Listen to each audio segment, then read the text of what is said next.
All right, so I wanted to do a quick video today talking about the different levels of retention available on holsters. You'll see level 1, level 2, level 3, depending on which manufacturer is putting out the information or who you're talking to.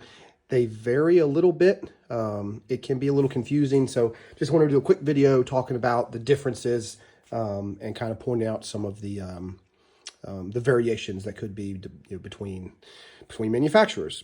So first one, wanted to look at level 1. So level 1 just means that the pistol is held. You can see I'm shaking that, it's not falling out. It's held by one form of retention, and that can be either friction, which is what this is. This molded Kydex is the G-code holster. You can kind of hear the gun click in place. And when that does, it's locked in there pretty good. It's not going to fall out. You have to actually pull that and defeat that friction to draw it. So that's one example of level 1. Some companies, I believe Safariland defines level 1 as having a mechanical lock. That can be one of their internal locks. It can be a hood on the outside, whatever that may be. I don't have one here for an example, but basically it's a holster with one form of retention, and that retention could be friction or mechanical. Next, level 2, as you might expect, that has two forms of retention. It can be, again, friction and mechanical, or two forms of mechanical. And different people call them different things. This is an older Safariland 6360 level 3. So there's, you can hear that click. So there's the first form of retention. It mechanically clicks inside, and when the hood comes up, they consider that a level 3 because you have to depress the hood and push it forward. You can't push it forward until you push it down. So 1, 2, and then you have to defeat the thumb retention here. Otherwise, the gun's stuck in there. So that's an example of a level 3 retention holster. A level 2 simply would have either some form of a hood or possibly friction along with this one. This one, if you have the gun upside down and you defeat the thumb retention here, it's just going to fall out. There's no friction.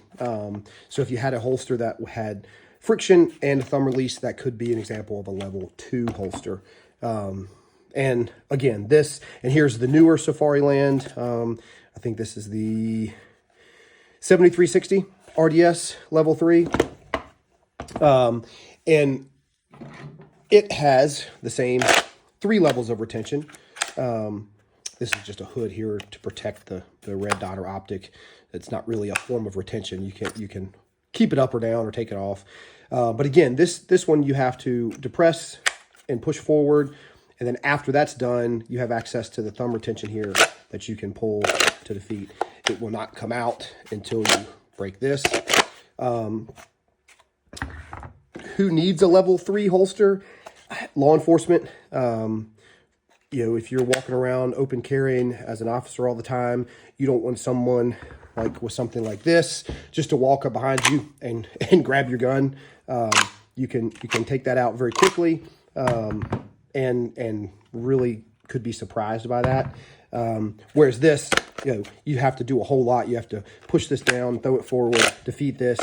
And without a lot of practice, it's really tough to do that and kind of surprise somebody. So the obvious counter side to that, or disadvantage, is it makes it slower for the person carrying it to get the pistol out. If you're walking around with this and you need your gun, you got it very quickly. If you're walking around with all this locked in, you've got to do, and that was a very bad example, maybe a good example. You've got to do a whole bunch of stuff to get the gun out, and if you don't practice that, it becomes pretty challenging. So again, brief video on the level 1, level 2, and level 3 holsters. Again, that can be some form of friction and or mechanical locking. Here's another. This is a tier 1 concealed inside the waistband holster. It's a level 1. It's just friction. Hold the gun upside down, shake it, it won't go anywhere. And this one actually is kind of cool. It has a it's molded to fit the light, not the gun. So you can run, there's a staccato that fits fine. Here's a Glock 17, it's got the same Streamlight on it. And so kind of a neat design where you're tied to the light model, not the pistol model. So it's a pretty versatile holster. But anyway, hope you liked the video. If you have any questions, leave them in the comments. Also, if you'd like me to do any other reviews or have specific questions on specific holsters, shoot me a message or leave a comment below. Thanks.